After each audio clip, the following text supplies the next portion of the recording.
ব্রহ্মার পিতা, কে বিষ্ণুর মা, শঙ্করের ঠাকুর দাদাকে, আমাকে বলো। এই সব জানতে হলে অনুগ্রহ করে শুনুন জগৎগুরু তত্ত্বদর্শী সন্ত রামপালজি মহারাজের অমৃত প্রবচন, সমস্ত পবিত্র ধর্মের পবিত্র শাস্ত্রের আধারে। আর সকল ভগবান যাদের উপর আমরা নির্ভরশীল ছিলাম তাদের কি স্থিতি আছে? তো বলা হয় আপনাদের আস্থা তারপর এনাদের প্রতি এতটাই রয়ে যাবে যেমনটা বড় জলাশয় পাওয়ার পর প্রাপ্তির পর ছোট জলাশয়ের প্রতি রয়েছে। ওই ছোট জলাশয়টিকে খারাপ মনে হয় না, কিন্তু ওটা সাফিসিয়েন্ট নয়, যার জন্য ওটাকে ছেড়ে দেওয়াটাই উচিত মনে করে। ঠিক একই প্রকারে এই আধ্যাত্মিক মার্গকেও গীতা অধ্যায় নম্বর 2 শ্লোক নম্বর 46 বোঝানোর চেষ্টা করা হয়েছে। দেখবেন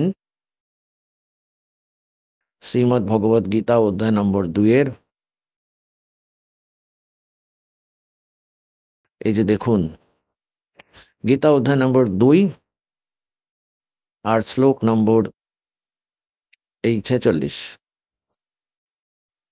সব দিক থেকে পরিপূর্ণ জলাশয় প্রাপ্ত হওয়ার পর ছোট জলাশয়ের মধ্যে মানুষের যতটা প্রয়োজন থাকে, এবার এনাদের বুদ্ধি তো ব্রহ্ম অব্দি ছিল, মানে যিনি অনুবাদক তিনি বলছেন যে ব্রহ্মকে রয়ে যায়, ব্রহ্মকে তত্ত্ব দ্বারা জানা ব্রাহ্মণের সমস্ত বেদের মধ্যে ততটাই প্রয়োজন রয়ে যায়, এখানে বেদেতে নয়। এবার এনারা অনুবাদ তো করতে পারলেন না, এদের সেই বুদ্ধিই ছিল না যে এই জ্ঞান আসলে বলেছেটা কে। এর অর্থ এই যে যখন পরমাত্মা যেমন ছোট জলাশয়ের ওপর আশ্রিত ব্যক্তি সমস্ত দিক থেকে পরিপূর্ণ জলাশয় অর্থাৎ কমপ্লিট ইন অল রেসপেক্ট খুব বড় পেয়ে যায়, তো তার এতটাই প্রয়োজনীয়তা রয়ে যায়, এনারা ব্রহ্ম লিখেছে, ওটা পরম অক্ষর ব্রহ্ম হবে। ওই পরম অক্ষর ব্রহ্মের প্রাপ্তির পর জ্ঞান হওয়ার পর এই ছোট দেবতাদের মধ্যে যতটা আস্থা জীবের প্রয়োজনীয়তা রয়ে যায় ততটাই রয়ে যায় যতটা বড় জলাশয় প্রাপ্তির পর ছোট জলাশয়ের প্রতি রয়ে যায়।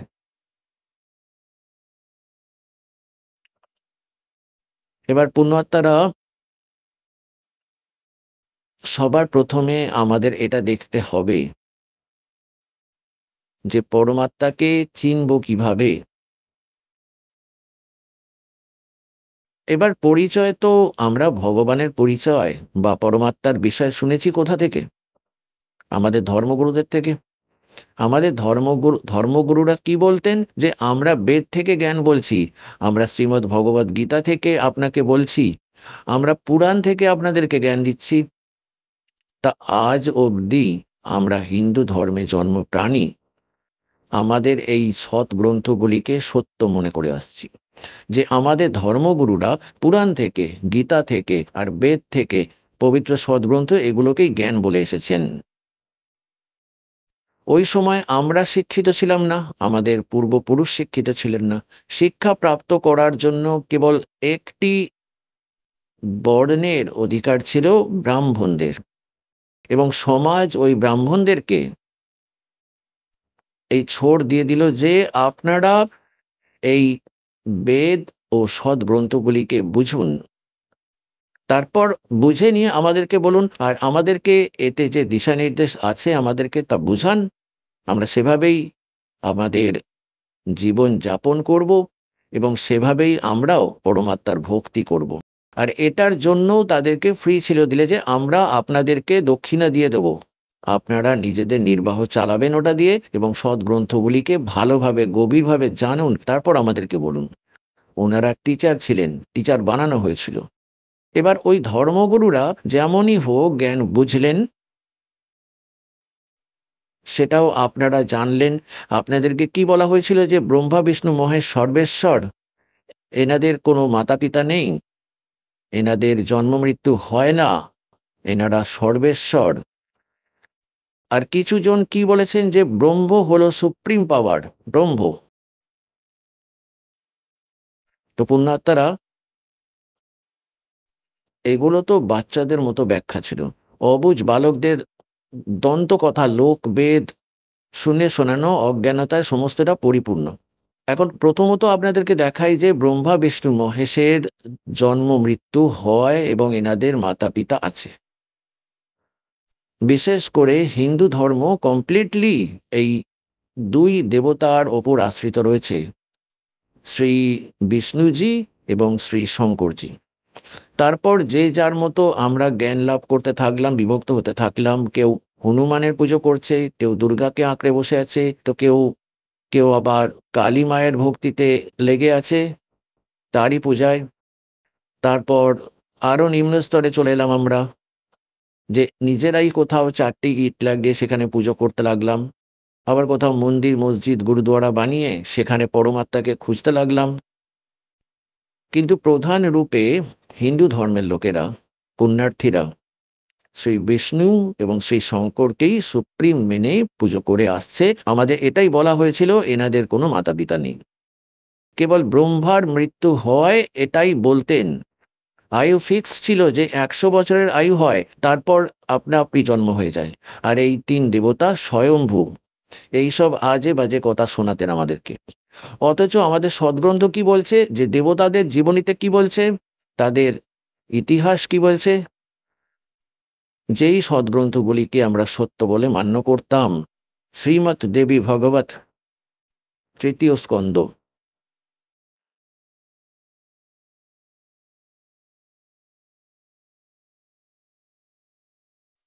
এটা গীতা প্রেস গোরক্ষপুর থেকে প্রকাশিত। এই যে দেখবেন, এই যে সচিত্র মোটা টাইপ, কেবল হিন্দি, সম্পাদক হনুমান প্রসাদ পোদ্দার, চিমন লাল গোস্বামী। আর এটা এই যে এখান থেকে প্রকাশিত, মুদ্রিত এবং প্রকাশিত গীতা প্রেস গোরক্ষপুর থেকে। গীতা ভবন কার্যালয়ে কলকাতার সংস্থান, গীতা প্রেস গোরক্ষপুর। এর 123 পৃষ্ঠায় নিয়ে যাবো আপনাদেরকে। কেবল 2টি অক্ষরে 2 মিনিটেই সমস্ত কাহিনী বুঝতে পেরে যাবেন। 123 পৃষ্ঠায়, এটা 3য় স্কন্দ। ভগবান বিষ্ণু তার মাতা দুর্গার মহিমা স্তুতি করে, ওনার মহিমা স্তুতি করে বলেছেন, তুমি শুদ্ধ স্বরূপা, এই সমস্ত সংসার তোমার থেকেই উদ্ভাসিত হচ্ছে। আমি ব্রহ্মা এবং শঙ্কর, আমরা সবাই তোমার কৃপায় বিদ্যমান আছি। আমাদের আবির্ভাব মানে জন্ম, তিরোভাব মানে মৃত্যু। আমাদের তো জন্ম ও মৃত্যু হয়ে থাকে। কেবল তুমি নিত্য জগৎ জননী, প্রকৃতি ও সনাতনী দেবী। এই প্রকৃতি শব্দটা মনে রাখবেন, যে দুর্গাকে প্রকৃতিও বলা হয়। যে সময় দাস আপনাকে শ্রীমদ্ ভগবদ গীতা থেকে এটা প্রমাণিত করবে যে ব্রহ্মা বিষ্ণু মহেশের উৎপত্তি দুর্গা থেকে হয়েছে, আর গীতাতে বর্ণিত আছে, ওই সময় প্রকৃতি শব্দটি আপনার কাজে লাগবে, যে প্রকৃতি দুর্গাকে বলা হয়। গীতার মধ্যে 2 প্রকৃতির বর্ণনা আছে। এক হলো জড়, যেমন অগ্নি, বায়ু ইত্যাদি, এবং আরেকটা হলো চেতনা। চেতনা হলো এই দুর্গা প্রকৃতি। তো এই জন্য বলেছেন যে আপনি প্রকৃতি। আর তারপর ভগবান শঙ্কর কি বলছেন দেখুন। ভগবান শঙ্কর বললেন, দেবী, যদি মহাভাগ বিষ্ণু তোমার থেকেই প্রকট হয়ে থাকেন, ওনার পরে উৎপন্ন হওয়া ব্রহ্মাও তোমারই বালক হলেন, তাহলে আমি তমগুণী লীলাকারী। তাহলে আমি তমগুণী লীলাকারী শঙ্কর কি তোমার সন্তান হলাম না? অর্থাৎ আমাকেও উৎপন্নকারী তুমি শিবে, সম্পূর্ণ সংসার সৃষ্টি করায় তুমি বড়ই চতুর। এই সংসারের সৃষ্টি, স্থিতি এবং সংহারে তোমার গুণ সদা সমর্থ। ওই 3 গুণের দ্বারাই উৎপন্ন আমরা হয়ে। আমরা ব্রহ্মা, বিষ্ণু এবং শঙ্কর নিয়ম অনুসারে কার্যে তৎপর থাকি। এবার পুণ্যাত্মারা এই পবিত্র পুরাণের কয়েকটা পংক্তি 4-5টা কনসেপ্ট ক্লিয়ার করে দিল। নম্বর 1, ব্রহ্মা বিষ্ণু মহেশের জন্ম মৃত্যু হয়, এনারা অবিনাশী নয়। দ্বিতীয়, এটা বলে দিল যে দুর্গাকে প্রকৃতি বলা হয়। তৃতীয় হলো যে প্রকৃতি দুর্গা এনাদের মা। আর চতুর্থ হলো গিয়ে রজগুণ ব্রহ্মা, শতগুণ বিষ্ণু, তমগুণ হলেন শিব। এবং পঞ্চম হলো যে এই ভগবান এরা কেবল ওয়ার্ক ডান করে দিতে পারেন, যেমন যার কর্ম আছে তাতে এনারা কোনো পরিবর্তন করতে পারবেন না। এতে এটাই প্রমাণিত হলো। সুতরাং এটা প্রমাণিত হয়ে গেল যে ব্রহ্মা বিষ্ণু মহেশ নাশবান। এবার যে ভগবান নাশবান আর আমরা তারই পূজা করছি, তাহলে আমরাও নাশবান হলাম, কেননা আমরাও ওখানেই যাব যেখানে ওনাদের লোক আছে। শ্রী ব্রহ্মার উপাসক ব্রহ্মালোক, শ্রী বিষ্ণুর উপাসক শ্রী বিষ্ণুর লোক, শ্রী শিবের উপাসক হলো শিবের লোক। আর এই ভগবান এনারা নশ্বর এবং এনাদেরও মৃত্যু হবে, এনাদের লোকও বিনষ্ট হবে। তাহলে আমরাও পড়লাম জন্ম মৃত্যুতে, অর্থাৎ আমাদের কমপ্লিট মোক্ষ হলো না, সম্পূর্ণ মুক্তি হলো না। কোন মুক্তি? শ্রীমদ্ ভগবদ গীতার অধ্যায় নম্বর 15 শ্লোক নম্বর 1 থেকে 4 বলেছে যে ওপরে শিকড় এবং নিচে 3 গুণ রূপী শাখা যুক্ত সংসার রূপী বৃক্ষ আছে। আর যেই সন্ত এর সকল অংশকে ভিন্ন ভিন্ন ভাবে বলে দেবে, তিনি তত্ত্বদর্শী সন্ত হবেন। বেদের তাৎপর্য তিনিই জানেন। তারপর বলছে যে তারপরে গীতা অধ্যায় নম্বর 15 শ্লোক নম্বর 4 বলেছে যখন তত্ত্বদর্শী সন্ত পেয়ে যাবে, তারপরে পরমেশ্বরের ওই পরম পদের খোঁজ করা উচিত, যেখানে যাওয়ার পর সাধক পুনরায় কখনো সংসারে ফিরে আসে না। আর যেই পরমেশ্বর সকল ব্রহ্মাণ্ডের রচনা করেছেন, অর্থাৎ যে পরমেশ্বর দ্বারা সংসাররূপী বৃক্ষের প্রবৃত্তি বিস্তার প্রাপ্ত হয়েছে, ভাবার্থ হলো যিনি সর্বব্রহ্মাণ্ডের রচনা করেছেন, তিনি কমপ্লিট গড, তিনি পূর্ণ পরমাত্মা। কেবল তারই ভক্তি করো, গীতা জ্ঞানদাতা স্পষ্ট করে দিচ্ছে। তারপর বলছে যে অর্জুন, 4th অধ্যায় 5 ও 9 শ্লোকে, 2য় অধ্যায়ের 12 শ্লোকে গীতার মধ্যে, আর 10ম অধ্যায়ের 2য় শ্লোকে গীতা জ্ঞানদাতা বলছে যে অর্জুন, তোর আর আমার বহু জন্ম হয়ে গিয়েছে, তুই জানিস না, আমি জানি। ধরুন যদি আমরা শ্রীকৃষ্ণকেই মনে করে চলি যে শ্রীকৃষ্ণ গীতার জ্ঞান দিচ্ছেন, এই অজ্ঞানীদের মতে যদি আমরা ধরি, তবুও গীতা জ্ঞানদাতা নিজের বিষয়ে বলছে যে আমি নাশবান, আমার জন্ম মৃত্যু হয়। যেখানে তার স্বয়ং জন্ম মৃত্যু হয়, সুতরাং তার উপাসকদেরও জন্ম মৃত্যু হবে। গীতা অধ্যায় নম্বর 18 শ্লোক নম্বর 62 বলেছে যে অর্জুন, তুই সর্বভাবে ওই পরমেশ্বরের শরণে যা, ওনার কৃপায়, ওই পরমেশ্বরের কৃপায় তুই পরম শান্তি এবং সনাতন পরম ধাম প্রাপ্ত হবি, এবং তার শরণে গেলেই তোর কমপ্লিট পূর্ণ মুক্তি হবে। অতএব ওই পরমাত্মা কে, তিনি কেমন, কোথায় থাকেন, এই বিষয়ে কোথায় বলা আছে? গীতা অধ্যায় নম্বর 4 শ্লোক নম্বর 25 থেকে নিয়ে 31 অবধি গীতা জ্ঞানদাতা এই বিষয়ে বলেছে যে কেউ কেবল দেবতাদের পূজা করেই নিশ্চিত আছে, আবার কেউ অধ্যায়ে, যেমন কেউ গীতার পাঠ করে, কেউ বেদের কয়েকটা মন্ত্র বলে খেয়ে ফেলে, ওটাকেই রিপিট করতে থাকে, অধ্যায় করতে থাকে, আওড়াতে থাকে। আবার কেউ কেবল যোগ অভ্যাস করে, কেউ প্রাণ আপন ইত্যাদি ক্রিয়াকে, যেমন কিছুজন বলে যে নিঃশ্বাসের ওপর খেয়াল করো, বাইরে আসছে ভিতরে যাচ্ছে। কোনো কথা হলো এটা? যদি খেয়াল নাও করো তবুও তো আসছে যাচ্ছে। বলার অর্থ হলো যে এরা এই প্রকারের যে সাধনাগুলি করে, কেউ তপস্যা করে, ঘোর তপ করে, সবাই যে যার সাধনাকে পাপ নাশক ভেবে নিয়েছে। অর্থাৎ তারা যে সাধনাটি করছে সেটাই অন্তিম মনে করছে, সঠিক বলে ভাবছে, যথার্থ মনে করছে। ফের তৎক্ষণাৎ বলছে 4th অধ্যায়ের 32তম শ্লোকে যে অর্জুন, এই যজ্ঞ অর্থাৎ ধার্মিক অনুষ্ঠানের বিষয়ে ওই সচ্চিদানন্দ ঘন ব্রহ্ম অর্থাৎ পূর্ণ পরমাত্মা, পরম অক্ষর ব্রহ্ম স্বয়ং এসে বলেছেন তার অমৃত বাণীর মধ্যে, নিজ মুখ কমলের মাধ্যমে যে বাণী বলেছেন তাকেই সচ্চিদানন্দ ঘন ব্রহ্মের বাণী বলা হয়, কবির বাণী বলা হয়। তাতে এই আধ্যাত্মিক যজ্ঞের এবং অনুষ্ঠানের বিস্তারিত তথ্য দেওয়া হয়েছে, আর ওটাই হলো তত্ত্বজ্ঞান। ওটা জানার পর তুই সকল পাপ কর্ম থেকে মুক্ত হয়ে যাবি। এবার 4th অধ্যায়ের 34তম শ্লোকে বলেছে যে অর্জুন ওই তত্ত্বজ্ঞান যা সচ্চিদানন্দ ঘন ব্রহ্ম স্বয়ং তার মুখকমলে এসে বলেন, ওটাই তত্ত্বজ্ঞান, নিজের অমৃত বাণীর মধ্যে বলেন, নিজ মুখে বলেন, ওটাই হলো তত্ত্বজ্ঞান। আর ওই তত্ত্বজ্ঞান তুই তত্ত্বদর্শী সন্তের কাছে গিয়ে বোঝ। তাকে দণ্ডবত প্রণাম করলে, কপট ছেড়ে তার সেবা করলে, ওই তত্ত্বদর্শী সন্ত তোকে তত্ত্বজ্ঞানের উপদেশ করবেন। তো পুণ্যাত্মারা,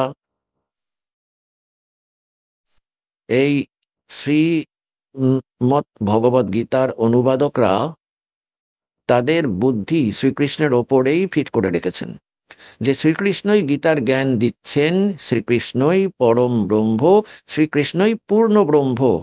আর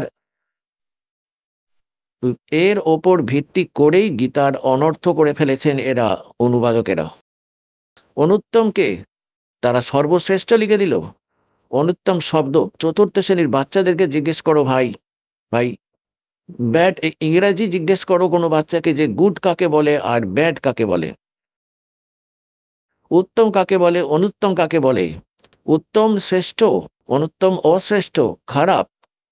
আর এই আনাড়িরা, জ্ঞানহীন অনুবাদকরা অনুত্তম শব্দের অর্থ করে দিল যার চেয়ে উত্তম আর কেউ হয় না, যত সব অশিক্ষিত। এবার এক ঝলক দেখাবো আপনাদেরকে এই গীতা অধ্যায় নম্বর 7 শ্লোক নম্বর 12 থেকে নিয়ে আপনাকে 19 অবধি বলবো আজ। এবং যেটা শুনে দেখুন পুণ্যাত্মারা, এটা সৎসঙ্গ, আর এটা এমন জ্ঞান, এটা বোঝার পর আর সংসারের কিছুই বোঝার বাকি থাকবে না। পুণ্যাত্মারা, আপনারা হলেন শিক্ষার্থী, পুরো বিশ্বের মানবগণ। আপনারা পোশাক আলাদাভাবে পেয়েছেন। এই যে শরীর, এটা একটা কাপড়, এটা হলো কভার। আমাদের অরিজিনাল শরীরের ওপর কার যে সূক্ষ্ম শরীর আছে তার ওপর এটা একটা কভার, একটা জামা। সন্তরা এটাকে চোলা বলেছেন। গীতাতেও এটাকে বস্ত্র বলা হয়েছে, যে যেভাবে ব্যক্তি পুরনো বস্ত্র ছেড়ে দিয়ে নতুন বস্ত্র গ্রহণ করে নেয়, এই শরীরটাও তেমনই। এই যে ড্রেস আপনারা পেয়েছেন মানব মানবের, কারণ আপনারা হলেন শিক্ষার্থী। আর আপনি আপনার উদ্দেশ্য ভুলে গেছেন, কেননা আপনারা টিচার সঠিক পাননি। কারণ সংসারে ব্যক্তিদের যে ক্রিয়াগুলি আমরা দেখি, আমরাও তাতে অভ্যস্ত হয়ে গেলাম যে হ্যাঁ ব্যাস এইটুকুই কাজ আমাদের। এছাড়া কখনো কোনো উৎসব অনুষ্ঠান হলে সামান্য কিছু রান্না করে নিজের মতো সেরে পুজো পাঠ খেয়ে নিলাম, ব্যাস এটুকুই কাজ আমাদের, তাছাড়া আমাদের আজ কোনো কাজ নেই। এই সাংসারিক কর্তব্যগুলি আমরা এতটুকুই ভেবে রেখেছি, সন্তান হলে তাদের পালন পোষণ করব, তাদের বিবাহ দিয়ে দেবো, তারপর তাদের সন্তান হবে, তারপর আমরা মরে যাব, ফাইনাল হয়ে গেল। আরে এখনো তো শুরুই করিনি মানুষের কাজ আমরা, এটা তো পশু পাখিরাও করছে এই একই কাজটাকে। তো আমাদের টিচার ঠিক মেলেনি, যে কারণে আমাদের রুচি তৈরি হয়নি যতটা হওয়া উচিত ছিল। এবং যদি পরমাত্মা এই বিশেষ মনুষ্য জীবন না দেওয়ার ছিল, বা এর কোনো বিশেষ কাজ না থাকতো, তাহলে এই 84 লক্ষ প্রকারের বানিয়েছে জনি, এটা আরো বানিয়ে দিত ওদের মতোই। ওই সব পুণ্যাত্মারা এই পোশাক পেয়েছেন যারা খুবই পুণ্যকর্মী প্রাণী আছেন, যারা পরমাত্মাকে পাওয়ার যোগ্য নাম্বার প্রাপ্ত করেছেন। তারা এই জন্য তারা প্রবেশ করতে পেরেছেন এই ভগবানের ইউনিভার্সিটিতে, যেখানে পরমাত্মাকে পাওয়া যেতে পারে। তাকে এই ড্রেস আলাদা দিয়েছেন। স্কুলের যে বাচ্চারা হয় তাদের ড্রেস অন্যান্য হয়, এবং অন্যান্য যে বাচ্চারা কাজ করে, মাঠে কাজ করে, দিনমজুরি করে, তাদের ড্রেস আলাদা হয়। একইভাবে আপনারা হলেন শিক্ষার্থী, এবং আধ্যাত্মিক গুরু যারা হন তারা টিচার হন। আর টিচারের কাজ হয় যে সিলেবাস পড়ানো। সে নিজের লোকবেদ বা দন্তকথা শোনাবে না বাচ্চাদেরকে, সে তো শত্রু হবে তাদের যে সিলেবাসের থেকে আলাদা জ্ঞান দেবে। আজ অবধি যতজন আমাদের ধর্মগুরু ছিলেন, ওই মহাপুরুষদের ছাড়া যাদেরকে ভগবান মিলেছেন, যাদের শুভ নাম দাস আগেই বলে দিয়েছেন, বাদ বাকি সবাই আমাদের লোকবেদ শোনাচ্ছিলেন, গীতাও আমাদের সদ্গ্রন্থ থেকে আলাদা জ্ঞান শোনাচ্ছিলেন। এখন দাস আপনাদেরকে শোনাতে চলেছে। সপ্তম অধ্যায়ে স্পষ্ট লিখেছে গীতা জ্ঞানদাতা যে অর্জুন, এখন আমি তোকে এমন জ্ঞান শোনাতে চলেছি যেটা শোনার পর, যেটা জানার পর আর সংসারে কিছুই জানার বাকি থাকবে না। এবার দেখবেন। আচ্ছা, তার আগে একটু কনসেপ্ট একটা ক্লিয়ার করব। চতুর্থ অধ্যায়ের 32তম শ্লোকে এরা গন্ডগোল করে রেখেছে অনুবাদকেরা। এখানে দেখবেন চতুর্থ অধ্যায়ের 32তম শ্লোক। এই যে দেখুন, এই হলো শ্রীমদ্ ভগবদ গীতা। গীতা প্রেস গোরক্ষপুর থেকে প্রকাশিত, জয়দওয়াল গোয়েঙ্কার অনুবাদক। আর এটা অধ্যায় নম্বর 4-এর শ্লোক নম্বর 32। এর মধ্যে দেখুন বহুবিধা যজ্ঞা বিততা, এখানে ব্রহ্মণে শব্দ আছে। ব্রহ্মণে মুখে, ব্রহ্মণে মুখে আপনারা এডুকেটেড হয়েছেন পুণ্যাত্মারা। পরমাত্মা আপনাকে শিক্ষা এই জন্য দিয়েছেন যাতে আপনি ভগবানকে চিনতে সক্ষম হন। নয়তো পূর্বের ইতিহাস দেখে নিন, দাসের জন্ম যখন হলো আমাদের এখানে কোনো শিক্ষক ছিল না এবং সবাই সুখ শান্তিতে জীবনযাপন করত, ভালোবেসে বসবাস করত, বেইমানি ছিল না। এই শিক্ষা এসে আমাদের নৈতিকতা খারাপ করে দিল। যবে থেকে আমরা শিক্ষিত হই এবং নিজেদেরকে বিকাশ মনে করি, বড় উন্নতি করে ফেলেছি, নিজেদের পতন ঘটিয়ে ফেলেছি আমরা। এইসব ফিল্ম দেখে বাচ্চারা এত বিগড়ে গেছে, একে অপরের মধ্যে ভালোবাসা নেই। পরমাত্মা জানতেন যে এদের মধ্যে অবগুণ প্রচুর আছে, এই জন্য তখনও অবধি আমাদের মধ্যে এই বিষ পৌঁছতে দেননি। এখন এই এডুকেশন দেওয়াটা অবশ্যক মনে করলেন, কারণ এটা ছাড়া এরা বুঝতে পারবে না যে ভগবানকে তিনি কেমন আমাদের কালের দূত সবাইকে মূর্খ বানিয়ে রেখেছেন। এই জন্য পরমাত্মা আপনাকে শিক্ষা দিলেন আর এই ইনস্ট্রুমেন্ট বানালেন। তাই আজ আপনি প্রজেক্টর দেখছেন, চিপ দেখছেন, মোবাইলে আপনি সৎসঙ্গ শুনতে পারছেন। এগুলি গড গিভেন, মানুষের স্তরের বুদ্ধিতে তৈরি হয় না। পুণ্যাত্মারা 1994 থেকে দাস সৎসঙ্গ শুরু করেছিলেন গুরুদেবের আদেশে। তার আগে টিভি চ্যানেল ছিল না, তার আগে এই ভিসিআর হতো, এত মোটা মোটা থাকতো, ডিভিডি ওটারই চল ছিল, ওটাই চলতো তখন, খুব কম, সবে সবে চালু হয়েছিল ওটা। আর কোনো টিভি চ্যানেল ছিল না।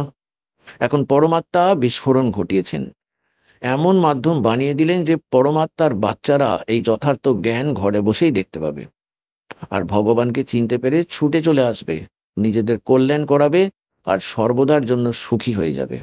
তো এই জন্য এগুলি সামনাসামনি দেখানো হচ্ছে যাতে আপনি ওই সদ্গ্রন্থ, যেগুলি আপনারা শিরোধার্য বিশ্বাস করেন, শ্রীমদ্ ভগবদ গীতার স্থান হিন্দু সমাজের মধ্যে অদ্বিতীয়। আর যখন আমাদের ওইটা কেন, এমনটা কেন, কেননা এর মধ্যে এক অমূল্য জ্ঞান আছে, এই জন্য শিরোধার্য আছে আমাদের জন্য। শ্রদ্ধার সহিত আমরা এই গ্রন্থের নাম নিই শ্রীমদ্ ভগবদ গীতাজি। এবার এতে লেখা কি রয়েছে, আমাদেরকে বার্তা কি দিচ্ছে, অথচ তার বিপরীতে আমাদেরকে বলা হচ্ছিল। অমৃতের স্থানে আমাদেরকে বিষ পান করানো হচ্ছিল। তাই এখন আমরা বিষ নয় অমৃত খাবো, বিষ ত্যাগ করব। যখন আমরা চিনতে পেরে যাব, এটা চেনার জন্যই আপনাদেরকে সদ্গ্রন্থ সামনাসামনি দেখানো হয়। এখন দেখুন, এই হলো অধ্যায় নম্বর 4-এর শ্লোক নম্বর 32।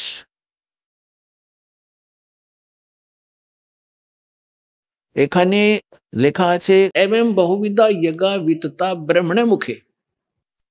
এখানে ব্রহ্মণে মুখে শব্দ আছে। কর্মজান বিধিতান সর্বান এবং জ্ঞাতবা বিমোক্ষসে। এর অর্থ এনারা কিভাবে করেছেন যে এই প্রকার আরো অনেক ধরনের যজ্ঞ মানে ধার্মিক অনুষ্ঠান, এনারা ব্রহ্মণে মুখে এর অর্থ এখানে অনর্থ করে দিল, বেদের বাণী লিখে দিল। বেদের বাণীতে বিস্তার সহ বলা হয়েছে, আর ওই সমস্তকে তুই কর্ম জানবি। এখানে এটা ভুল, শারীরিক ক্রিয়া দ্বারা সম্পন্ন হওয়া জানবি।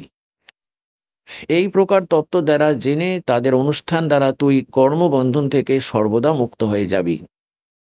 এবার এনারা যে গন্ডগোলটা করেছেন সেটা এখানে করেছেন যে ব্রহ্মণে মুখে এর অর্থ করে দিয়েছে বেদের বাণী। এবার দেখবেন, कहते चोर चोरावे तुमड़ी और गड्ढे पानी में ও গাড্ডে বা উপরে আওয়ানো সচ্চাই ছানি না।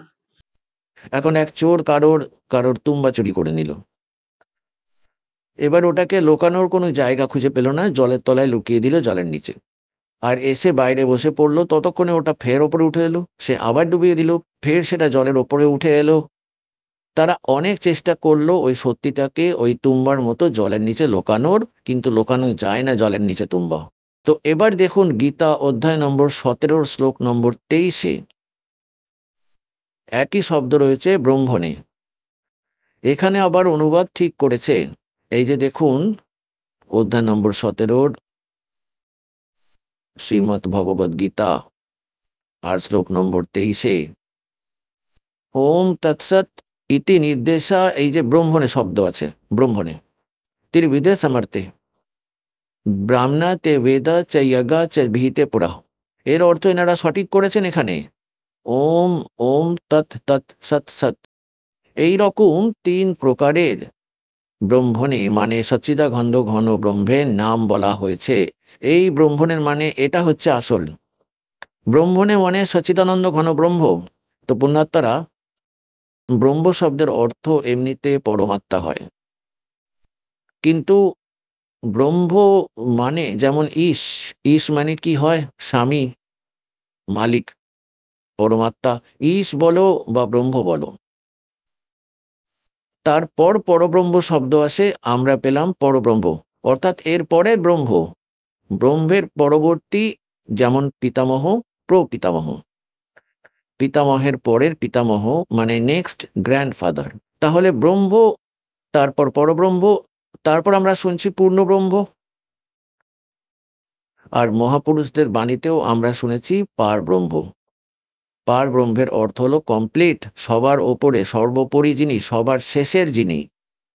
তো শ্রীমদ্ ভগবদ গীতা অধ্যায় নম্বর 15 শ্লোক নম্বর 16 আর 17-তে 3 পুরুষ আছে। পুরুষ বলো, রাম বলো, ঈশ বলো বা ব্রহ্ম বলো। তাহলে ব্রহ্ম, তারপর পরব্রহ্ম, তারপর পূর্ণব্রহ্ম। একই প্রকার গীতাতেও 3 পুরুষ বলা হয়েছে 15তম অধ্যায়ের 16 আর 17-তে। এখন প্রথমে ওখানে নিয়ে চলি আপনাদেরকে, তারপরে সমস্ত জ্ঞান আপনারা বুঝতে পেরে যাবেন। এবার পুণ্যাত্মারা, এত ইন্টেলিজেন্ট এডুকেট মানব তৈরি হয়েছে আজ, এরা কম্পিউটার চালাচ্ছে, ছোট ছোট ছেলে আর মেয়েরা সবাই এইসব মোবাইলে যেসব সিস্টেম রয়েছে সেগুলো কত সুন্দর সেট করে চালিয়ে নেয়। আর আধ্যাত্মিক মার্গেই সবচেয়ে পিছিয়ে পড়লাম আমরা। এখন আমরা আধ্যাত্মিক মার্গের ওপরে উঠে আসব, পুরো বিশ্ব সুখী হবে, আপনারাও সুখী হবেন, আত্মিক শান্তি হবে। যে পরমাত্মা সব কাজ করে থাকেন সেই পরমাত্মা আপনার সঙ্গে থাকবেন, আপনাকে সব সুখ দেবেন। এখন দেখুন, যতই ভালো ফিল্ম আপনি দেখছেন এবং যতই সুখ সুবিধা আপনারা প্রাপ্ত করছেন বৈজ্ঞানিক উপায়ে, অথচ কালকে এক জোয়ান ছেলের মৃত্যু হয়ে গেল। এক ফোঁটাও ভালো লাগবে না, ওই টেলিভিশন আর এই গান সব ভেঙে দিতে ইচ্ছা করবে, মনে হবে পুড়িয়ে দিই। তাই পুণ্যাত্মারা, এসব নকল সুখ, আসল সুখ ভগবান দেবেন, যার দাস আপনাকে বিধি বলে দেবে, যাতে আপনিও সুখী, আপনার পরিবারও সুখী, আপনার 101 প্রজন্ম পার হয়ে যাবে, সেই মার্গ আপনাকে বলে দেবেন।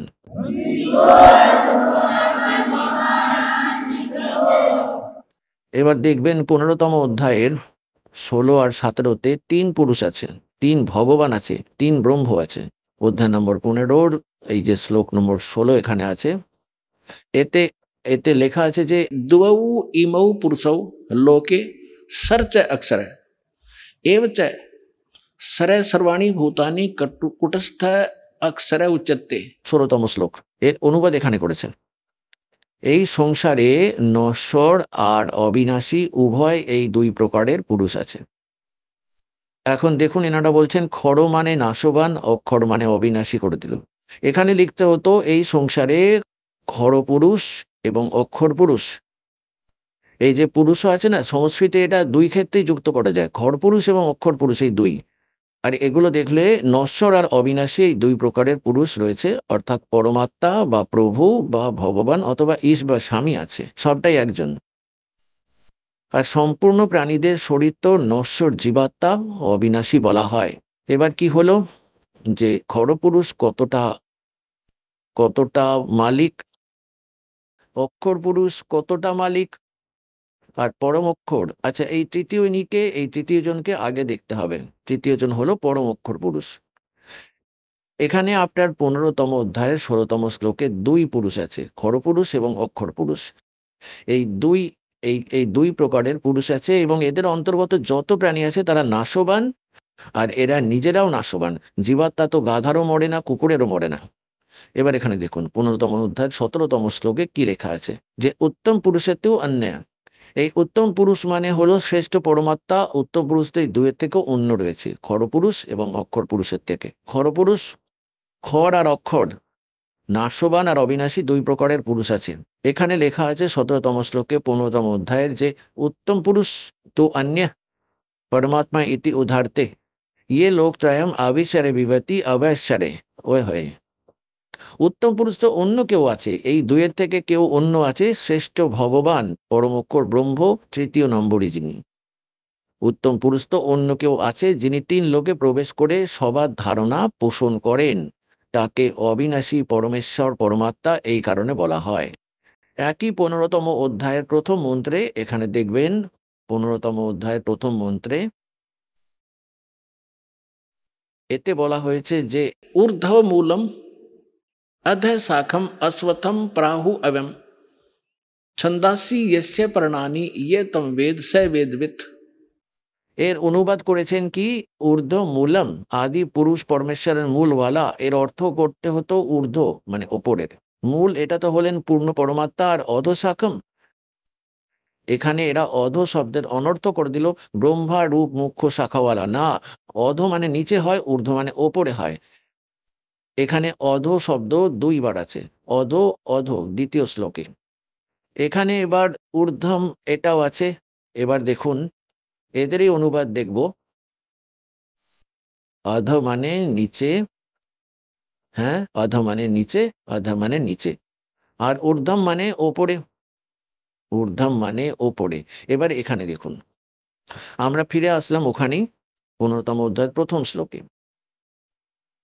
ऊर्ध्व मूलम अध शाखम, ऊर्ध्व मूलम अध शाखम, ये अध शाखम, ये ऊर्ध्व मूलम अध शाखम अश्वत्थम प्राहु अवम अविना छंदासी यस्य प्रणानी ये तम वेद स वेदवित।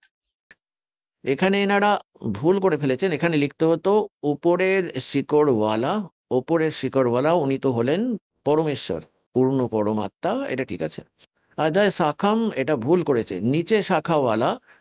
আর সংসার রূপী অসত্য বৃক্ষকে অবিনাশী বলা হয়, বেদ যার পাতা বলা হয়েছে। আর এই সংসার রূপী বৃক্ষকে যে ব্যক্তি, যে সন্ত মূল সহ তত্ত্ব দ্বারা জানবে তিনি হলেন স্ববেদবিদ, তিনি বেদের তাৎপর্যকে জানেন। ওই হয়ে তিনি হলেন তত্ত্বদর্শী সন্ত, যে এই সংসার রূপী বৃক্ষের সকল বিভাগ বলে দেবে আপনাদেরকে। এই যে দেখবেন সংসার রূপী বৃক্ষ দেখাচ্ছি আপনাদেরকে, ये है ऊर्ध्व मूलम अध शाखम, अध शाखम, ऊर्ध्व मूलम अध शाखम अश्वत्थम प्राहु अवम छंदासी यस्य प्रणानी ये तम वेद स वेदवित। এবার দেখবেন এই হলো বৃক্ষ যাকে মাটি থেকে বাইরে দেখা যায়। পরমেশ্বর কবির পরমেশ্বর জি 600 বছর আগে তার জ্ঞান বলেছিলেন, আর উনি লীলা এইভাবেই করে থাকেন, নিজ মুখকমল দ্বারা যথার্থ জ্ঞান বলেন এবং ওই জ্ঞান তারপর লিপিবদ্ধ করে নেওয়া হয়, তাকে সচ্চিদানন্দ ঘন ব্রহ্মের বাণী বলা হয়। তাতে ওই পরমাত্মা বলেছেন যে অক্ষর পুরুষ একটা গাছ, আর খরপুরুষ তার ডাল, নিরঞ্জন বলো বা খরপুরুষ বলো। और तीनों देवा शाखा है बाई पाते रूप संसार। ওই পরমেশ্বর, ওই পরমাত্মা যিনি রামানন্দজিকে মেলেন, স্বামী রামানন্দজিকে, তিনি যখন পরমাত্মাকে ওপরে দেখলেন, তার নিচে তিনি এক সিম্পল তাঁতি জোলা রূপে বেনারসে দেখলেন, তখন जब कहा था दो ठोड़ है एक तू भया एक से दो और गरीबदास हम कारणे तुम आए हो मगदो, तुम साहेब तुम संत हो, तुम सतगुरु तुम हंस और गरीबदास तेरे रूप बिना। রামানন্দ জি বলছেন, ওর ने तू जान, তুমি সাহেব, তুমিও পরমাত্মা, সদ্গুরু সত্য জ্ঞান প্রদানকারী তুমি আছো। তুম সাহেব তুম সন্ত হো, তুম সদ্গুরু তুম হংস, আর গরিব দাসজি যেমন তুলসীদাসজি রামায়ণ লিখেছিলেন বা চিত্রার্থ করেছিলেন, একই প্রকার গরিবদাসজিকেও পরমাত্মা দিব্য দৃষ্টি দিয়েছিলেন। ওই সমস্ত সত্যতা গরিবদাস সাহেবজি তার বাণীতে লিখেছেন, এই জন্য গরিবদাসজির নাম আসে, কিন্তু বার্তা চলছে রামানন্দজি এবং পরমাত্মার মধ্যে। तुम साहेब तुम संत हो, तुम सतगुर तुम हंस, गरीबदास तेरे रूप बिना और न दूजा हंस। बोलत रामानंद जी सुनो कबीर करतार, कहे कबीर गरीबदास सब रूप के तुम ही सृजनहार। তো এখানে বলা হচ্ছে যে সদ্গুরুও আপনি, প্রকৃত জ্ঞান আপনাকে ছাড়া এই পৃথিবীতে কেউ জানেই না। তো পরমাত্মা এসেছিলেন, অথচ আমরা তাকে কবি বলেই ফাইনাল করে দিয়ে ওনার ক্লোজ করে দিলাম ফাইলটাকে। এখন আবার খুলবো, তখন দেখবেন হীরের পরিচয় জানার পর আপনি বুঝতে পারবেন সে আসল হীরে কে। ওই পরমেশ্বর 600 বছর আগে সচ্চিদানন্দ ঘন ব্রহ্মের বাণীতে, তার কবির বাণীতে কি লিখেছিলেন? अक्षर पुरुष एक पेड़ है, सर पुरुष वा की डारे, तीनों देवा शाखा है ये पात रूप संसारे। এবং গীতা কি বলছে যে 15তম অধ্যায়ের প্রথম মন্ত্রে, যে এই সন্ত এই উল্টো ঝুলে থাকা সংসাররূপী বিভাগ, বৃক্ষের সকল বিভাগ পাতাসহ, শিকড় থেকে নিয়ে পাতাসহ বলে দেবে, তিনি হলেন তত্ত্বদর্শী সন্ত। পরিচয় বলে দিয়েছি তত্ত্বদর্শী সন্তের। এবার দেখবেন ইনি হলেন পূর্ণ পরমাত্মা, ইনি পরম অক্ষর ব্রহ্ম। এই যে শিকড় বা মূল, যেটি ঊর্ধ্ব মূলম, এটা পরম অক্ষর ব্রহ্ম, পূর্ণ ব্রহ্ম পরমেশ্বর। আর এই যে কাণ্ড, এটা অক্ষর পুরুষ, যেটা বাইরে দেখা যাচ্ছে এটা হলো গিয়ে অক্ষর পুরুষ কাণ্ড। আর এর একটা মোটা ডাল বেরিয়েছে, এটা খড় পুরুষ। আর এরা 3 গুণ, রজগুণ ব্রহ্মা, শতগুণ বিষ্ণু, তমগুণ শিব রূপী, এই 3টি শাখা আছে। আর এই পাতা রূপী সংসার, এই পাতা রূপে আমরা রয়েছি সামনে। আর মূলকে, এটা হলেন স্বয়ং পরমাত্মা, তিনি স্বয়ং রয়েছেন পরমাত্মা। এই যে দেখুন ইনি কে, ইনি হলেন কবির সাহেব, পূর্ণ ব্রহ্ম কবির সাহেব, পরম অক্ষর ব্রহ্ম। তিনি সমগ্র সমগ্র সংসারের আধার, তিনি সকলের ধারণা পোষণ করেন। যেমন বৃক্ষের, যেমন সংসাররূপী বৃক্ষের যে পরিপোষণ হয় তা শিকড় থেকেই হয়। এখন এখন এই দাস আপনাকে যেটাতে নিয়ে আসতে চাইছে সেখানে আসবো। গীতা অধ্যায় নম্বর, গীতা অধ্যায় নম্বর 15 শ্লোক নম্বর 1 আপনি পড়লেন। এখানে স্পষ্ট করে দিয়েছে যে তত্ত্বদর্শী সন্ত কেমন হবে। এই যে দেখবেন, এটা হলো 15তম অধ্যায়ের প্রথম শ্লোক। এতে বলা হচ্ছে যে ऊर्ध्व मूलम अधः शाखम, अश्वत्थम प्राहु अवम, छंदासी यस्य प्रणानी ये तम वेद सवेदविद। উপরে শিকড় আর নিচে 3 গুণ রূপী শাখা যুক্ত, এই সমস্তটা কমপ্লিট মিলিয়ে আমরা পড়ব। ঊর্ধ্ব মূলম অধঃ শাখম, নিচের শাখাওয়ালা পড়ব এটাকে। আর অশ্বত্থম অর্থাৎ সংসার রূপী অশ্বত্থ বৃক্ষকে অবিনাশী বলা হয়। বেদ, এটা বেদ নয়। যেমন ছন্দ, এর অর্থ হয় বিভাগ, কোনো একটি শব্দের একটাই অর্থ হয় না। যে যে এই সকল ছন্দগুলিকে, সকল বিভাগগুলিকে তত্ত্বর যারা জানেন, খড়পুরুষ কোন অংশটা এই সংসাররূপী বৃক্ষের মূলকে এবং ডালকে, শাখাকে, যে এই সমস্তটা জানে সবেদবিদ, সেই তত্ত্বদর্শী সন্ত হবে। পরমেশ্বর 600 বছর আগে এসে বলেছিলেন, এবং এই দাস পরমাত্মা থেকে প্রাপ্ত এই জ্ঞান আপনার সম্মুখীন করছে। अक्सर पुरुष एक पेड़ है, सरपुरुष वहां की डार, और तीनों देवा शाखा है ये पातरूप संसार। তো এখানে এই শ্রীমদ্ ভগবদ গীতাতেও এটাই বলছে যে 3 গুণ রূপী। এখানে দেখবেন আগে 15তম অধ্যায়ের এই যে দ্বিতীয় মন্ত্র দেখবেন, উস সংসার বৃক্ষ কি 3 গুণ রূপ। ওই হয়ে পুণ্যতারা, এগুলো সদ্গ্রন্থ। যদি এই বিএ এমএ এর বইগুলো একটা বাচ্চা পড়ে বুঝতে পারতো, তো টিচারের কি প্রয়োজন ছিল? এত বড় কলেজ বানানোর কি প্রয়োজন ছিল? এই যে কোনো আমাদের ধর্মগুরুরা নিজেদের সদ্গ্রন্থের ক খও জানে না। এটা কোড ওয়ার্ডে আছে, 3 গুণ রূপী শাখা। আগে এটা বলি যে 3 গুণ কি। বুদ্ধিমানের জন্য সংকেতই যথেষ্ট। এখন দেখাচ্ছি। এই যে মার্কাণ্ড পুরাণ, যাকে আমরা শিরোধার্য মেনে এসেছি সমস্ত পুরাণের মধ্যে। মার্কাণ্ড পুরাণ, গীতা প্রেস, গোরক্ষপুর থেকে প্রকাশিত, সচিত্র মোটা টাইপ।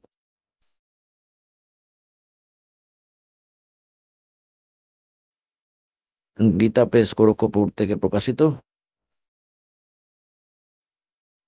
এর 123 পৃষ্ঠায় দেখবেন। এবার আমরা এখান থেকে পড়া শুরু করব 122 থেকে। সংক্ষিপ্ত মার্কণ্ড পুরাণ। এখানে মার্কণ্ডজি বলছেন মুনে, আচ্ছা আমরা এখানে চলে আসি, আমাদের দরকারটুকু পড়ব। রজোগুণ প্রধান ব্রহ্মা, তমোগুণ প্রধান রুদ্র, আর সত্য প্রধান বিশ্বপালক বিষ্ণু, এনারাই 3 দেবতা রয়েছেন, আর এনারাই 3 গুণ। ইতি সিদ্ধম রজগুণ ব্রহ্মা, শতগুণ বিষ্ণু এবং তমগুণ শিব। আরও অনেক প্রমাণ রয়েছে, যেমন এই যে দেখুন শ্রীমদ্ দেবী ভাগবত দেখুন, এতে সংস্কৃতও সঙ্গে রয়েছে, আমাদের সুবিধা হবে এটা বুঝতে। ভাগ 1। আর এটা কোথা থেকে প্রকাশিত হয়েছে? শ্রী অথ দেবী ভাগবতম সভাষ্টিকম সমাহাত্যম, খেমরাজ শ্রীকৃষ্ণদাস প্রকাশন, মুম্বাই থেকে। এর এখানে চলে এলাম, এটা 3য় স্কন্ধ। अथ श्रीमद् देवी भागवत भाषा टीके युक्ते 3য় স্কন্ধে প্রারম্ভতে। 3য় স্কন্ধে চলে এসেছি আমরা, পৃষ্ঠা নম্বর 11-তে, এবং অধ্যায় নম্বর 5-এর মন্ত্র আমরা 8 পড়ব। 7 এখানে সমাপ্ত হলো। ভগবান শিবজি বলছেন মাতা, নিজের মা দুর্গাকে, হে মাতা, যদি আমাদের ওপর সর্বদা আপনি দয়াযুক্ত হন, তাহলে আমাকে তমগুণে কি প্রকারে প্রদান করলেন? আর রজগুণ ব্রহ্মা রজগুণ, হরি শতগুণ যুক্ত করলেন। কেন যুক্ত করলেন? এটা তো হলো হিন্দি, এবার সংস্কৃত পড়ব আমরা। এই যে দেখুন, यदि दया धर्मना न संबिके कथन में विचित्राय। কেন করলেন? শঙ্কর ভগবান বলছেন তমগুণে। আর কমল থেকে উৎপন্ন হওয়া ব্রহ্মাজিকে কেন রজগুণ সম্ভব? রজগুণ কেন বানালেন? সুবিধা কি হো সত্যগুণে হরি, আর বিষ্ণুজিকে আপনি শতগুণ কেন বানালেন? ইতি সিদ্ধম রজগুণ ব্রহ্মা, শতগুণ বিষ্ণু, তমগুণ শিবজি। এবার আমরা আবার পড়ব শ্রীমদ্ ভগবদ গীতা। পুণ্যাত্মারা, এই মনুষ্য জীবনের মূল উদ্দেশ্য হলো পরমাত্মা প্রাপ্তি। আর ভগবানকে পেয়ে গেলে এবং তার সাধনা ঠিক পেয়ে গেলে আমাদের এই জীবনটাও সুখী হবে।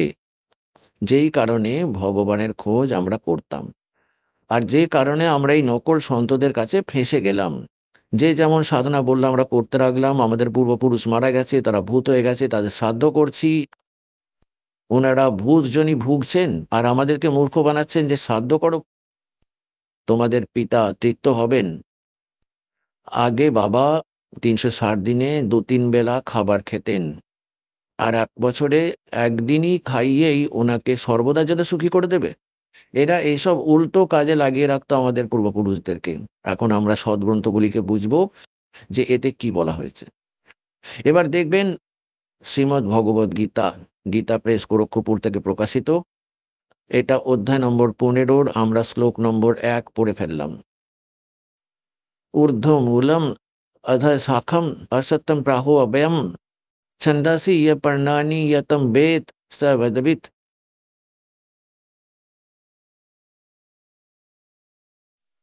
ঊর্ধ্বমূলম মানে উপরে, আদি শিকড় যেটা আছে সেটা হলো পূর্ণ পরমাত্মা মনে করেন। নিচেরটা অধঃ শাখাম, নিচের দিকে শাখা আছে। এই সংসাররূপী অশুদ্ধ বৃক্ষকে অবিনাশী বলা হয়, বেদ যাদের পাতা বলা হয়েছে। ওই সংসার বৃক্ষকে যে পুরুষ মূল সহ জানে, অর্থাৎ শিকড় থেকে নিয়ে পাতা অবধি জানে, তিনি সবেদবিদ। তিনি বেদের তাৎপর্যকে জানেন, অর্থাৎ তিনি তত্ত্বদর্শী সন্ত হবেন। পরেরটাতে বলেছে দ্বিতীয়তে, ওই সংসার বৃক্ষের 3 গুণ রূপ, রজগুণ ব্রহ্মা, সদ্গুণ বিষ্ণু, তমগুণ শিবজি রূপী, জল দ্বারা বৃদ্ধিপ্রাপ্ত হবে না। বিষয় পরওয়ালা শাখা, বিষয় বাসনা রূপী এই 3 শাখা রয়েছে, রজগুণ ব্রহ্মা, সদ্গুণ বিষ্ণু, তমগুণ শিবজি, নিচে আর ওপরে, সর্বত্র নয়। অধ মানে নিচে, ঊর্ধ্ব মানে ওপরে, নিচে ও ওপরে বিস্তৃত রয়েছে। আর এই মনুষ্য লোকে আমাদেরকে কর্ম অনুসারে বাঁধারও এরাই মুখ্য কারণ। কর্মানুবন্ধানি মূল্যানি, এনারা আমাদেরকে কর্মের ভিত্তিতে এখানেই রেখে দেন। যেমন যার কর্ম আছে তাকে তেমনই দিতে থাকেন। কারোর ভালো পুণ্য আছে তাহলে তাকে ভালোই দিতে থাকবেন, যার পাপ আছে তাকে দুঃখ দিতে থাকবেন। এতে কোনো পরিবর্তন এনারা করতে পারবেন না, আর আমাদেরকে এখানে বেঁধে রাখারও এটাই মূল কারণ। এবার দেখুন, নিচে আর ওপরে, সব লোকে না, নিচে আর ওপরে। এবার তৃতীয়তে কি বলছে, যে এই সংসার বৃক্ষের স্বরূপ যেমনটা বলা হয়েছে তেমনটা এখানে বিচারকালে পাওয়া যায় না। অর্থাৎ আমার আর তো ডিসকাশনে যে গীতার জ্ঞান আমি দিচ্ছি, এতে আমি কমপ্লিট বলতে পারবো না ওই পরমাত্মার বিষয়ে। এই জন্য অপশন ছেড়ে রেখেছে সে। চতুর্থ অধ্যায়ের 34তম শ্লোকে বলছে ওই তত্ত্বজ্ঞান যেটা পরমাত্মা স্বয়ং তার মুখ কমল বলেছেন, চতুর্থ অধ্যায় 32 আর 34 শ্লোকে, ওটাই তত্ত্বজ্ঞান। ওই তত্ত্বজ্ঞান তুই তত্ত্বদর্শী সন্তের কাছে গিয়ে বোঝ। গীতা জ্ঞানদাতা বলছে আমিও জানি না এটা সম্পূর্ণরূপে। এখানে স্পষ্ট করছে যে এখানে বিচারকালে যে গীতার জ্ঞান আমি তোকে দিচ্ছি, আমি এটাকে কমপ্লিটলি বলতে পারবো না। তোর আর আমার এই বিচারকালে এটা পূর্ণতা পাবে না, ওটা অন্য কারোর কাছ থেকে বোঝ। এই যে দেখুন, এই সংসার বৃক্ষের স্বরূপ যেমনটা বলা হয়েছে, অর্থাৎ সৃষ্টির রচনা যেমনটা আমি জানি তেমনটা এখানে বিচারকালে অর্থাৎ গীতার ডিসকাশনে, এই বিচার বিমর্শতে পাওয়া যাবে না। এখানে পাবি না তুই, কারণ না তো এর আদি আছে না এর অন্ত আছে। সে জানে না গীতা জ্ঞানদাতা, তথা তথা না তো এর ভালো প্রকারের কোনো স্থিতি আছে। এই জন্য এই সুবিরম মূলম, অর্থাৎ সুবিরম মানে আদি দৃঢ় মূল যুক্ত, অর্থাৎ পরমাত্মার যে লোক, যে পরমাত্মার যে উপরে লোক আছে, সতলোক, অলোক লোক, অগম লোক আর অকহ লোক, যাকে অনামী লোক বলা হয়, ওগুলো অবিনাশী, ওগুলো কখনো নষ্ট হয় না। এই জন্য সুবিরূঢ় মূল অর্থাৎ সুদৃঢ় বলা হয়েছে। ওই সুদৃঢ় মূলম, সুদৃঢ় অর্থাৎ অবিনাশী রূপী মূলওয়ালা যে স্থান আছে যেখানে ভগবান থাকেন, ওটা অবিনাশী। এখানে এটা সংকেত দেখবেন, সুবিরূঢ় মূলম,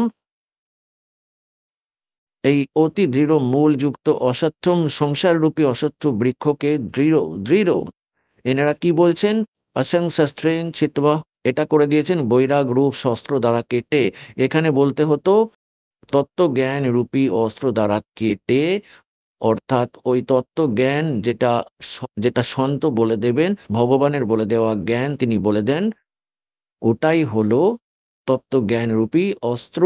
ওই অজ্ঞান রূপী জট পাকানো তত্ত্বজ্ঞান রূপী অস্ত্র দ্বারা কেটে তারপরে এই যে দেখুন, তারপর 15তম অধ্যায় 4র্থ শ্লোকে, গীতা অধ্যায় নম্বর 15 আর শ্লোক নম্বর এই হলো 4। এরপর ওই পরম পদ রূপে পরমেশ্বরকে ভালোভাবে খোঁজ করা উচিত, যেখানে চলে যাওয়া পুরুষ অর্থাৎ সাধক আর ফিরে সংসারে আসে না। আর যেই পরমেশ্বর দ্বারা পুরাতন সংসার বৃক্ষের প্রবৃত্তি বিস্তার প্রাপ্ত হয়েছে, ওই আদি পুরুষ অর্থাৎ আদি পুরুষ নারায়ণের আমি স্মরণে আছি, এই প্রকার দৃঢ় নিশ্চয় করে ওই পরমেশ্বরের মনন এবং নিধিধ্যাসন করা উচিত। প্রপদে মানে পূজা করা, এদের তো জঞ্জালে ভরে দেওয়া হয় কাজ। অর্থ হলো ওই পরমাত্মা যিনি সর্বব্রহ্মাণ্ডের রচনা করেছেন, ওই সংসাররূপী বৃক্ষ যার দ্বারা বিস্তার প্রাপ্ত হয়েছে, অর্থাৎ যিনি সবার রচনা করেছেন, উনি হলেন পরমাত্মা। গীতা জ্ঞানদাতা নিজের থেকে অন্য কোনো পরমাত্মার বিষয়ে বলছেন যে তার পূজা করা উচিত। গীতা অধ্যায় নম্বর 18 শ্লোক নম্বর 62 স্পষ্ট করে দিয়েছে যে সর্বভাবে ওই পরমেশ্বরের স্মরণে যা, তার কৃপাতেই তুই পরম শান্তি এবং সনাতন পরম ধাম প্রাপ্ত হবি। আর এত স্পষ্ট করে দিয়েছে যে এটার পর তত্ত্বদর্শী সন্ত পাওয়ার পর তত্ত্ব জ্ঞানের দ্বারা এই অজ্ঞানকে সরিয়ে ফেলে কেটে দিয়ে তারপরে পরমেশ্বরের ওই পরম পদের খোঁজ করা উচিত, যেখানে যাওয়ার পর সাধক ফিরে পুনরায় কখনো সংসারে আসে না। নিজের বিষয়ে গীতা জ্ঞানদাতা 4র্থ অধ্যায় 5 আর 9 গীতায়, তাই 2য় অধ্যায় 12 শ্লোকে, 10ম অধ্যায় 2য় শ্লোকে বলেছে, হে অর্জুন, আমাদের অনেক জন্ম হয়েছে, তুই জানিস না আমি জানি। তাহলে এতেই প্রমাণিত হয় যে যদি আমরা গীতা জ্ঞানদাতার ভক্তি করি তাহলে আমরা আবার জন্ম মৃত্যুতেই থাকবো, আমাদের কমপ্লিট মুক্তি হবে না, শাশ্বত স্থান মিলবে না, আমরা পরম শান্তি পাবো না। এই জন্য তত্ত্বদর্শী সন্তের খোঁজ করতে বলা হয়েছে। আর আজ আপনারা সেই খোঁজ পেয়ে গেলেন, দাস হলো সেই তত্ত্বদর্শী সন্ত। আপনারা কবে বুঝতে পারবেন?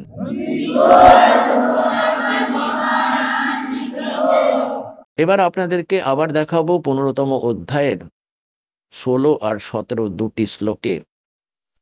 তাহলে আপনাদের সহজেই আজকের সৎসঙ্গে যেটা দাস আপনাদেরকে বোঝাতে চাইছিল সহজে বুঝতে পারবেন। দেখুন, এই হলো অধ্যায় নম্বর 15 শ্লোক নম্বর 16 আমরা এখান থেকে পড়েছিলাম। আর একবার দেখে নিই। दिवौ इमौ पुरुषौ लोके सर्च अक्षरः एव च सर्व सर्वाणि भूतानि कुटस्थ अक्षर उच्यते। এনাদেরই অনুবাদটা পড়ে নিই। 15তম অধ্যায়। এই সংসারে নাশবান খড় মানে নাশবান, অক্ষর মানে অবনাশী, দুই প্রকারের পুরুষ মানে পরমাত্মা প্রভু ব্রহ্ম দুজন বলা হয়েছে। আর সম্পূর্ণ প্রাণীদের শরীর তো নশ্বর, জীবাত্মা অবিনাশী বলা হয়েছে। তারপর 17তে তৎক্ষণাৎ বলেছে উত্তম পুরুষ হেতু অন্য, ওই শ্রেষ্ঠ ভগবান তো এই দুয়ের থেকে অন্য অন্য কেউ রয়েছে। ওহো, और परमात्मा इति उदाहरते, যাকে ভগবান বলা হয়, ये लोग त्रयमावि से विभर्ति, যিনি 3 লোকে প্রবেশ করে আর সবার ধারণ পোষণ করেন, তিনি অবিনাশী পরমাত্মা, এদেরই অনুবাদে। উত্তম পুরুষ শ্রেষ্ঠ ভগবান তো অন্য, এই দুজনের থেকে অন্য, যিনি 3 লোকে প্রবেশ করে আর সবার ধারণা পোষণ করেন, অবিনাশী পরমেশ্বর পরমাত্মা, এই কারণে বলা হয়। এই হলো সেই মূল সংসাররূপী বৃক্ষের পরিপোষণ কোথা থেকে হয়, কোথা থেকে আহার পায়, কে পালন করে। সংসাররূপী বৃক্ষের যে শিকড় আছে, এটা হলো পরমক্ষর ব্রহ্মা, এতেই এই 3 লোকে প্রবেশ করে আর সবার ধারণ পোষণ করে, এটা হলো পরমক্ষর ব্রহ্ম, এটা পূর্ণ পরমাত্মা, যে এই দুয়ের থেকে, খড়পুরুষ আর অক্ষর পুরুষের থেকে অন্য কেউ। এখন এটা হলো 3 লোকে প্রবেশ করে আর সবার ধারণ পোষণ করেন, এই হলেন পরমাত্মা। এবার আমরা আপনাদেরকে একটু এই ভগবান তাদের এলাকা দেখাবো, যে তারা কতটার প্রভু এরা। যেমন এক ব্রহ্মাণ্ড হয়, এক ব্রহ্মাণ্ডে কোন কোন স্থিতি আছে সেটা দেখবেন। এটা হলো একটি ব্রহ্মাণ্ডের লঘুচিত্র। এই ব্রহ্মাণ্ড ডিমের মতো দেখতে, ডিমের আকার যুক্ত, ডিম্বাকার আছে এটা। এই যে দেখুন, এইরকম আছে এটা, এই যে, এটাকে অণ্ডও বলা হয়, ব্রহ্মাণ্ডও বলা হয়। এবং এই ব্রহ্মাণ্ডের ভিতরে যে ব্যবস্থাপনা আছে তা আমাদের শরীরের ভিতরে আমরা দেখতে পারবো যখন আমরা আমাদের এই চ্যানেলগুলিকে, কমলগুলিকে অন করে নেব মন্ত্রের সাধন দ্বারা। এই জন্য এটাকে পিণ্ড, শরীরকে পিণ্ড বলা হয়। যেমন একটা টেলিভিশনের মধ্যে কোথাও কোনো অনুষ্ঠান হচ্ছে, ওই কার্যক্রম হচ্ছে অন্য কোথাও, আর দেখতে আমরা টিভির ভেতরে পাচ্ছি, তেমনি শরীর আমাদের পুরো ব্রহ্মাণ্ডের যে চিত্র আছে এই পিণ্ডের মধ্যে আছে। এটাকে পিণ্ডও বলা হয়, এটি ডিম্বাকার আছে, তাই এটাকে অণ্ডও বলা হয়। আর রাধা স্বামীর লোকেরা, এই নকলেরা পিণ্ড আলাদা বলে আর অণ্ড আলাদা বলে, আবার ব্রহ্মাও নাকি আলাদা, কখও জানে না এরা। এখানে দেখবেন এই ব্রহ্মাণ্ডের ভেতর কি কি ব্যবস্থাপনা আছে। নিচের থেকে শুরু করি, এই যে 5, এটা 7টি রয়েছে, তল, অতল, বিতল, মহাতল, সুতল, রসাতল আর পাতাল লোক। আর একটা পৃথিবী লোক, এটা ব্রহ্মার লোক, ব্রহ্মাজির লোক, এটা শিবজির লোক, বিষ্ণুজির লোক।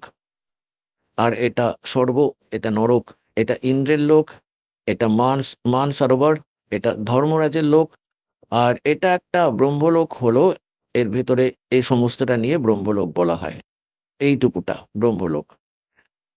এতে সে কি করেছে, নকল সতলোক, এটা মহা ইন্দ্রের দ্বীপ। তারপর নকল সতলোক, নকল অলোকলোক আর নকল অনামী লোকের রচনা এই কাল করিয়ে রেখেছে। এটা শ্রী দুর্গার লোক। এখানে সে গুপ্ত স্থান তৈরি করেছে এবং তার এই গুপ্ত স্থানে কেউ যেতে পারবে না এই কালের অনুমতি ছাড়া। ব্রহ্মা বিষ্ণু মহেশের পিতা সে। এখানে 3টি স্থান তৈরি করে রেখেছে, এক রজগুণ প্রধান ক্ষেত্র, এক তমগুণ প্রধান ক্ষেত্র আর শতগুণ প্রধান ক্ষেত্র। যাতে এই যে রূপ বানিয়েছে, এই যে ব্রহ্মার মতো, একটা ব্রহ্মার মতো রূপ, আর দুর্গাকে সে তার স্ত্রী সাবিত্রী রূপে রাখে। এদের দুয়ের সংযোগে এই রজগুণ প্রধান স্থানে থাকাকালীন যে পুত্র উৎপন্ন হয়, সে তারই মতো দেখতে চেহারা যুক্ত হয় এবং তাকে ব্রহ্মা নাম দিয়ে দেয়, আর সে রজগুণে যুক্ত হয়ে যায়। একই প্রকার সত্ত্বগুণ যুক্ত স্থান আছে, সেখানে স্বয়ং বিষ্ণু রূপ ধারণ করেন, দুর্গাকে মহালক্ষ্মী রূপে দেখা যায়। এদের দুয়ের সংযোগে এই শতগুণ প্রধান স্থানে থাকার ফলে যে পুত্র উৎপন্ন হয় সে সত্ত্বগুণ যুক্ত হয়ে যায় এবং তার নাম বিষ্ণু রেখে দেয়। একইভাবে যে শঙ্কর রূপ বানিয়ে নেয়, দুর্গাকে পার্বতী রূপে রাখে, আর এই দুয়ের সংযোগে তমগুণ প্রধান স্থানে যে পুত্র উৎপন্ন হয় সে তমগুণ যুক্ত হয়ে যায়। এই জন্য রজগুণ ব্রহ্মা, শতগুণ বিষ্ণু আর আর তমগুণ শিবের উৎপত্তি করে তারপর সে তাদেরকে নিচের লোকের প্রধান নিযুক্ত করে দেয়, তাদেরকে এক একটা দ্বীপ দিয়ে দেয়। আর এই তিন ভগবানই কেবল পৃথিবী লোক, স্বর্গলোক আর এই পাতাল লোক, এই তিন লোকের ওপরেই তাদের প্রভুত্ব রয়েছে এই এক ব্রহ্মাণ্ডে। ব্যাস, এতটারই মালিক তারা, এতটাই স্বামী। আর এই যে ব্রহ্ম আছে, এদের পিতা খড়পুরুষ, কেবল 21 এইরকম ভাবে 21টি ব্রহ্মাণ্ডের স্বামী। এই যে দেখুন, আপনি যে ব্রহ্মাণ্ড দেখলেন এইটা, এখানে এটাকে মনে করুন এটা একটা বলের মতো হবে। আর এটা 21 ব্রহ্মাণ্ডের ক্ষেত্র। খড়পুরুষের গীতা অধ্যায় নম্বর 15 শ্লোক নম্বর 16 আর 17-তে 3 পুরুষ আছে। এটা হলো খড়পুরুষের এলাকা, এই 21 ব্রহ্মাণ্ড। এটা হলো একটা ব্রহ্মাণ্ড যেটা বলের মতো দেখতে পাচ্ছেন আপনি। 5টি ব্রহ্মাণ্ড একত্রিত করে সে একটি মহাব্রহ্মাণ্ড তৈরি করে রেখেছে।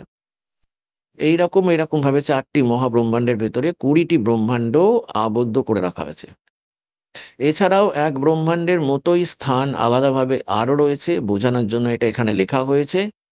এখানেও সে প্রতারণা করে, নকল সতলোক, নকল অলোকলোক, নকল অগমলোক, নকল অনামিলোক, এগুলির 21 ব্রহ্মাণ্ডের রচনা করে রেখেছে। এটা হলো তপ্তশিলা, যেখানে বসে সে 1 লক্ষ মানব শরীরধারী প্রাণীকে ভক্ষণ করে। এটা হলো কাল, ব্রহ্মা, বিষ্ণু মহেশের পিতা। আর এখান থেকে তারপর এগিয়ে চলে যেতে হয় পরম ব্রহ্মের লোকে যাওয়ার জন্য। এখানে দেখতে পারবেন এর পিছনে কমপ্লিট দেখুন।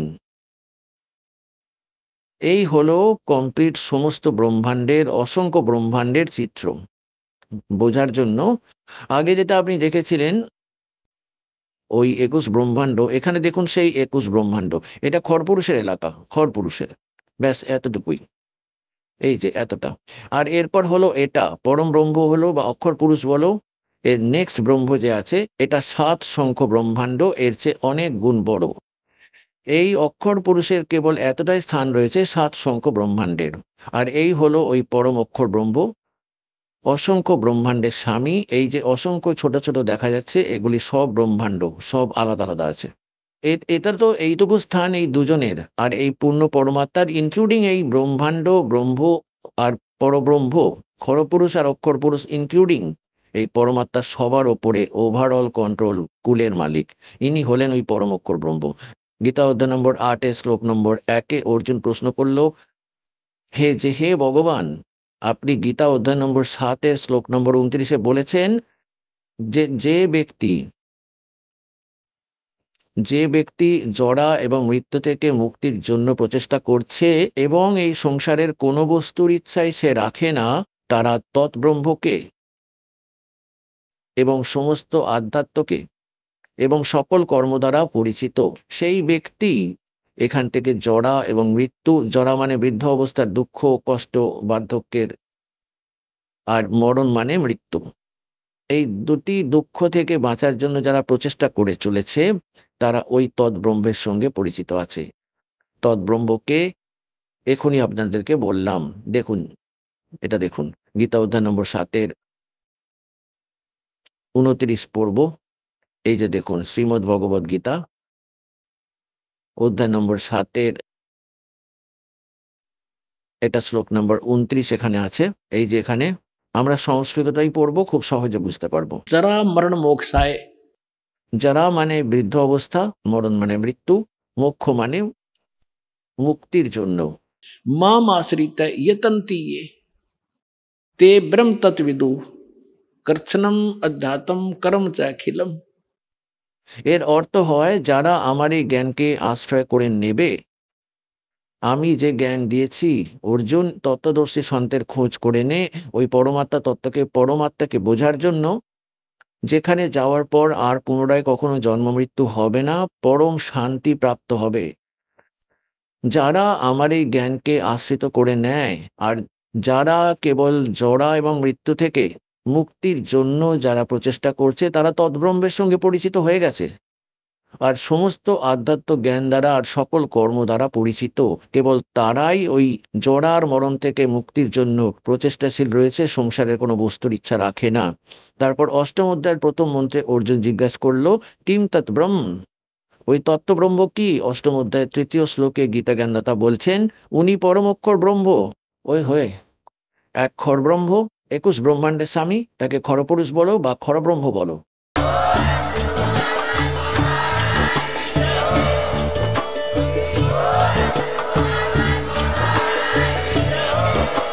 আপনারা শুনছিলেন জগৎগুরু তত্ত্বদর্শী সন্ত রামপালজি মহারাজের মঙ্গলময় প্রবচন।